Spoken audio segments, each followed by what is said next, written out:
Hi, this is Sleeper. Welcome back to my channel. We are continuing the authentication vulnerabilities from the Web Security Academy read-through. Starting with vulnerabilities in multi-factor authentication.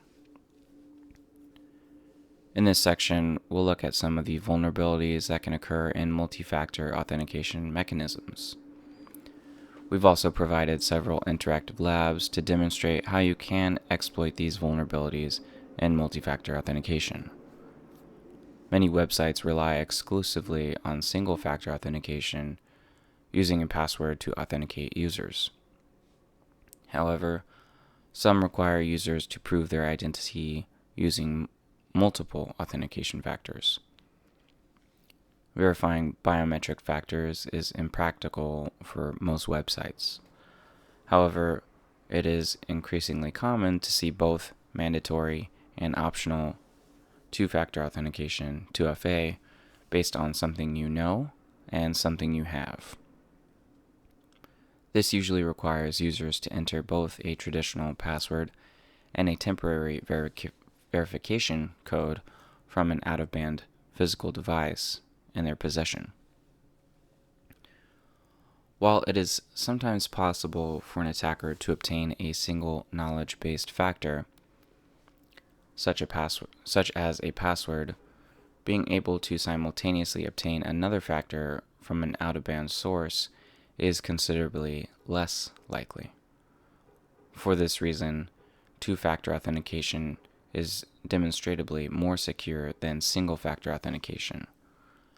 However, as with any security measure, it is only ever as secure as its implementation.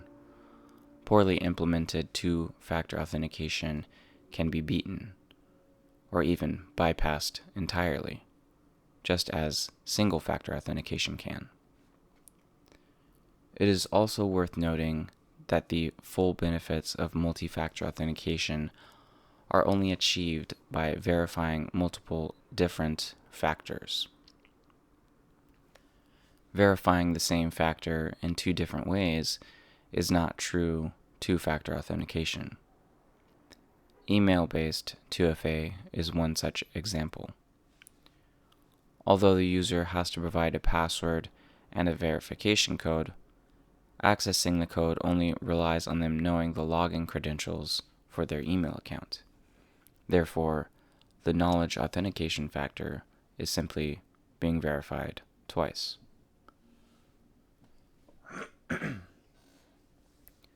Two-factor authentication tokens. Verification codes are usually read by the user from a physical device of some kind. Many high-security websites now provide users with a dedicated device for this purpose, such as the RSA token or keypad device that you might use to access your online banking or work laptop. In addition to being purpose-built for security, these dedicated devices also have the advantage of generating the verification code directly. It is also common for websites to use a dedicated mobile app, such as Google Authenticator, for the same reason. On the other hand, some websites send verification codes to a user's mobile phone as a text message. While this is technically still verifying the factor of something you have, it is open to abuse. Firstly, the code is being transmitted via SMS rather than being generated by the device itself. This creates the potential for the code to be intercepted. There's also a risk of SIM swapping, whereby an attacker fraudulently obtains a SIM card with the victim's phone number. The attacker would then receive all SMS messages sent to the victim, including the one containing their verification code. Bypassing two-factor authentication. At times, the implementation of two-factor authentication is flawed to the point where it can be bypassed entirely. if the user is first prompted to enter a password and then prompted to enter a verification code on a separate page, the user is effectively in a logged-in state before they have entered the verification code. In this case, it is worth testing to see if you can directly skip to the logged-in only pages after completing the first authentication step. Occasionally, you'll find that a website doesn't actually check whether or not you completed the second step before loading the page. Flawed two-factor verification logic. Sometimes flawed logic in two-factor authentication means that after a user has completed the initial login step, the website doesn't adequately verify that the same user is completing the second step.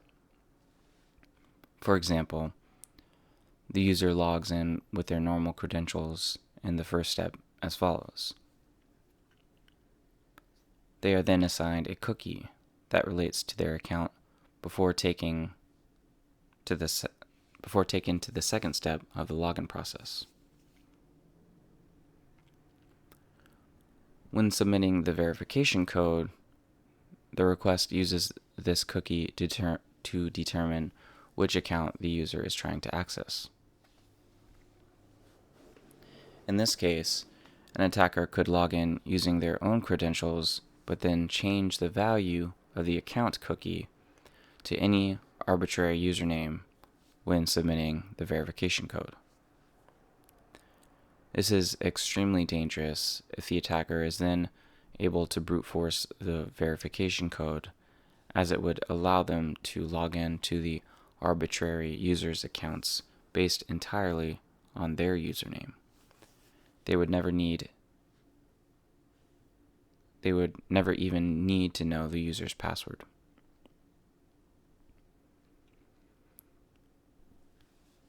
Brute forcing 2FA verification codes. As with passwords, websites need to take steps to prevent brute forcing of the 2FA verification code. This is especially important because the code is often a simple 4 or 6-digit number. Without adequate brute forcing protection, cracking such a code is trivial. Some websites attempt to prevent this by automatically logging a user out if they enter a certain number of incorrect verification codes. This is ineffective in practice because an advanced attacker can even automate this multi-step process by creating macros for burp intruder. The turbo intruder extension can also be used for this purpose.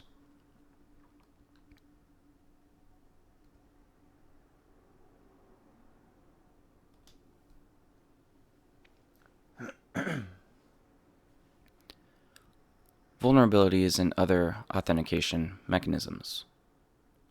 In this section, we'll look at some of the supplementary functionality that is related to authentication and demonstrate how these can be vulnerable.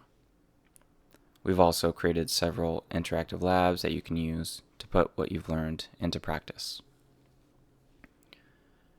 In addition to the basic login functionality, most websites provide supplementary functionality to allow users to manage their account. For example, users can typically change their password or reset their password when they forget it. These mechanisms can also introduce vulnerabilities that can be exploited by an attacker. Websites usually take care to avoid well-known vulnerabilities in their login pages. But it is easy to overlook the fact that you need to take similar steps to ensure that related functionality is equally as robust. This is especially important in cases where an attacker is able to create their own account and, consequently, has easy access to study these additional pages.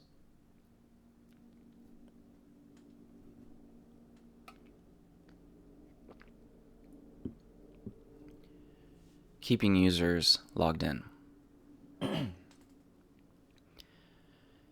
A common feature is the option to stay logged in even after closing a browser session.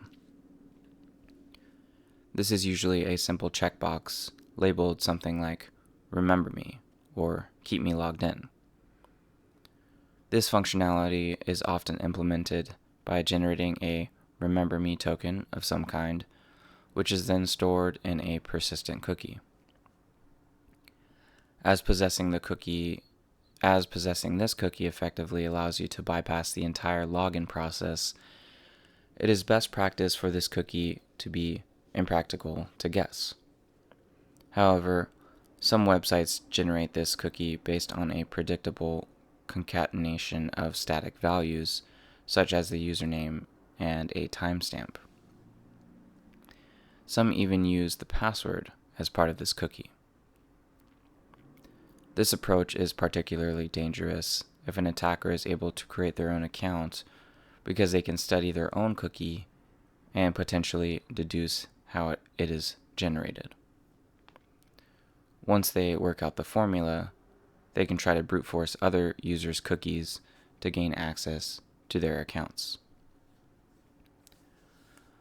Some websites assume that if the cookie is encrypted in some way, it will not be guessable, even if it does use static values. Well, while this may be true if done correctly, naively encrypting the cookie using a simple two-way encoding like base64 offers no protection whatsoever. Even using proper encryption with a one-way hash function is not completely bulletproof. If the attacker is able to easily identify the hashing algorithm and no salt is used, they can potentially brute force the cookie by simply hashing their word lists. This method can be used to bypass login attempt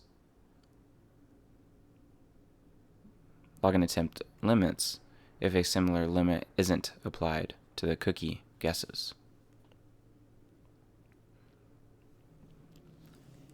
Even if the attacker is not able to create their own accounts, they may still be able to exploit this vulnerability. Using the usual techniques such as cross-site scripting, an attacker could steal another user's "Remember Me" cookie and deduce how the cookie is constructed from that. If the website was built using an open source framework, the key details of the cookie construction may even be publicly documented. In some rare cases, it may be possible to obtain a user's actual password in clear text from a cookie, even if it is hashed. Hashed versions of well-known password lists are available online, so if the user's password appears in one of these lists, decrypting the hash can occasionally be as trivial as just passing the hash into a search engine. This demonstrates the importance of SALT and effective encryption.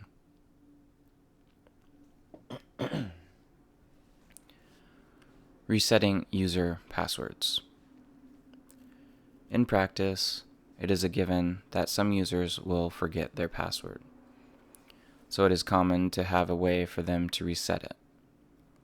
As the usual password-based authentication is obviously impossible in this scenario, websites have to rely on alternative methods to make sure that the real user is resetting their own password. For this reason, the password reset functionality is inherently dangerous and needs to be implemented securely. There are a few different ways that this feature is commonly implemented, with varying degrees of vulnerability.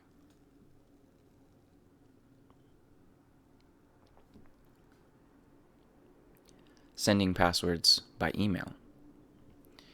It should go without saying that sending users their current password should never be possible if a website handles passwords securely in the first place. Instead, some websites generate a new password and send this to the user via email. Generally speaking, sending persistent passwords over insecure channels is to be avoided.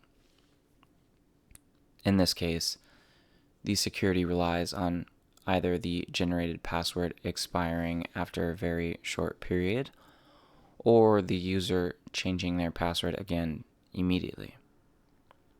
Otherwise, this approach is highly susceptible to man-in-the-middle attacks. Email is also generally not considered secure, given that inboxes are both persistent and not really designed for secure storage of confidential information. Many users also automatically sync their inbox between multiple devices across insecure channels.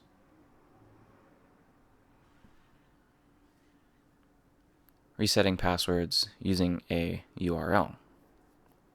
A more robust method of resetting passwords is to send a unique URL to users that takes them to a password reset page. Less secure implementations of this method use a URL with an easily guessable parameter to identify which account is being reset. For example, vulnerablewebsite.com/resetpassword and the username at the end. In this example, an attacker could change the user parameter to refer to any username they have identified. They would then be taken straight to a page where they can potentially set a new password for this arbitrary user. A better implementation of this process is to generate a high entropy, hard-to-guess token and create the reset URL based on that. In the best case scenario, this URL should provide no hints about which user's password is being reset. So we have a token instead. When the user visits this URL, the system should check whether this token exists on the back end, and if so, which user's password it is supposed to reset. This token should expire after a short period of time and be destroyed immediately after the password has been reset. However, some websites fail to also validate the token again when the reset form is submitted. In this case, an attacker could simply visit the reset form from their own account, delete the cookie, and leverage this page to reset an arbitrary user's password. If the URL in the reset email is generated dynamically, this may also be vulnerable to password reset poisoning. In this case, an attacker can potentially steal another user's token and use it to change their password. Changing user passwords. Typically, changing your password involves entering your current password and then the new password twice. These pages fundamentally rely on the same process for checking that usernames and current passwords match as a normal login page does. Therefore, these pages can be vulnerable to the same techniques. Password change functionality can be particularly dangerous if it allows an attacker to access it directly without being logged in as the victim user. For example, if the username is provided in a hidden field, an attacker might be able to edit this value in the request to target arbitrary users. This can potentially be exploited to enumerate usernames and brute force passwords.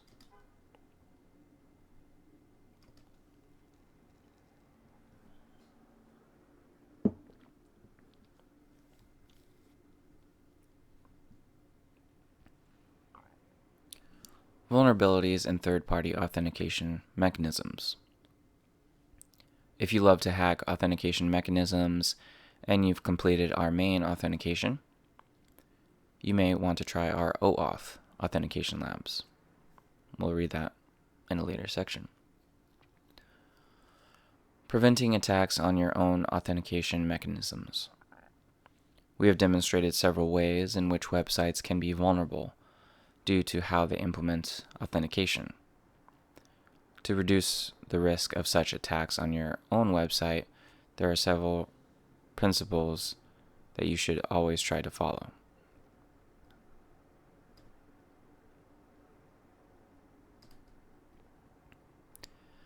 How to secure your authentication mechanisms.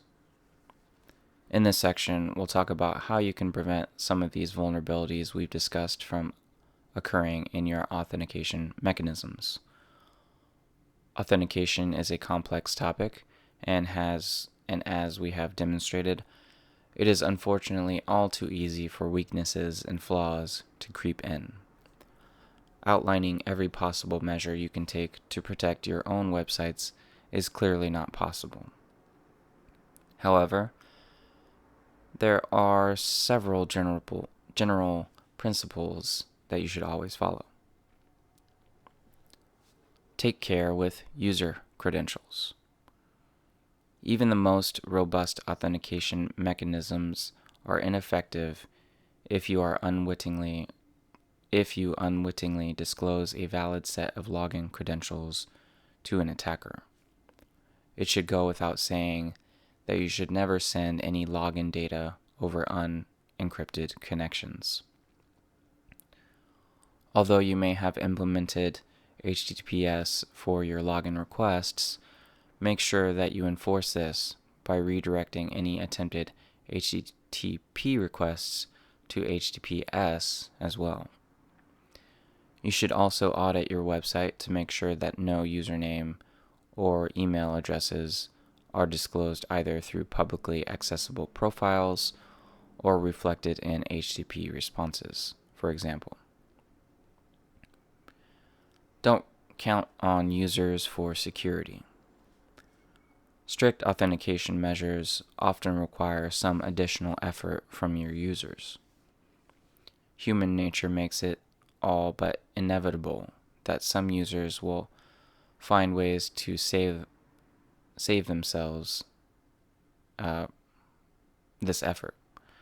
Therefore, you need to enforce secure behavior wherever possible. The most obvious example is to implement an effective password policy. Some of the more traditional policies fall down because people crowbar their own predictable passwords into this policy. Instead, it can be more effective to implement a simple password checker of some kind, which allows users to experiment with passwords and provides feedback about their strength in real time.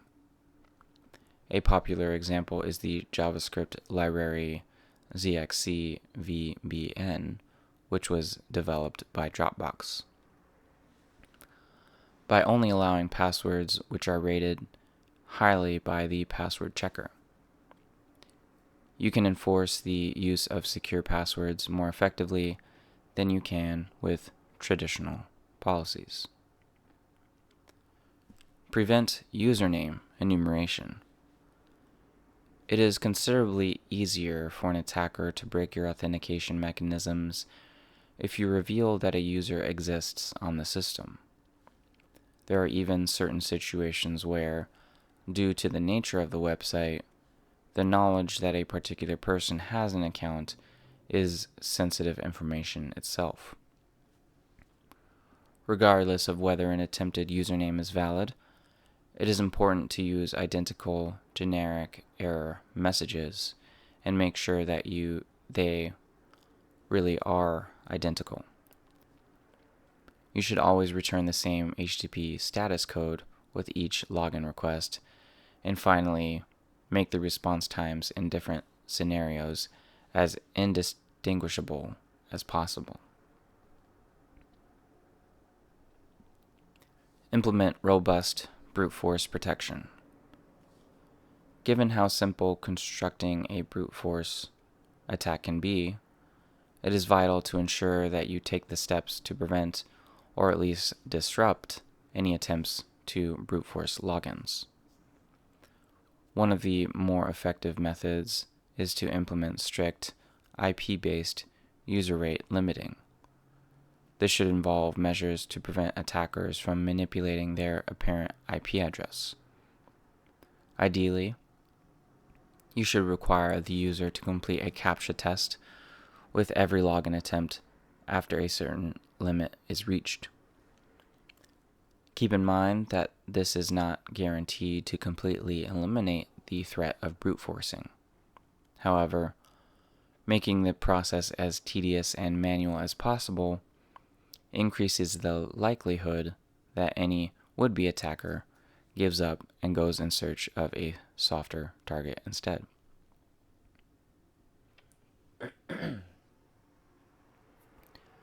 Triple check your verification logic. As demonstrated by our labs, it is easy for simple logic flaws to creep into code which, in the case of authentication, have the potential to completely compromise your website and users. Auditing any verification or validation logic thoroughly to eliminate flaws is absolutely key to robust authentication. A check that can be bypassed is, ultimately, not much better than no check at all.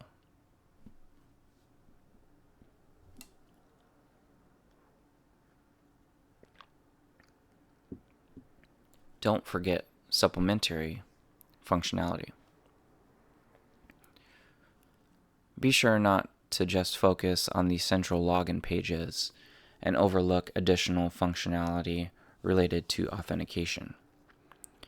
This is particularly important in cases where the attacker is free to register their own account and explore this functionality.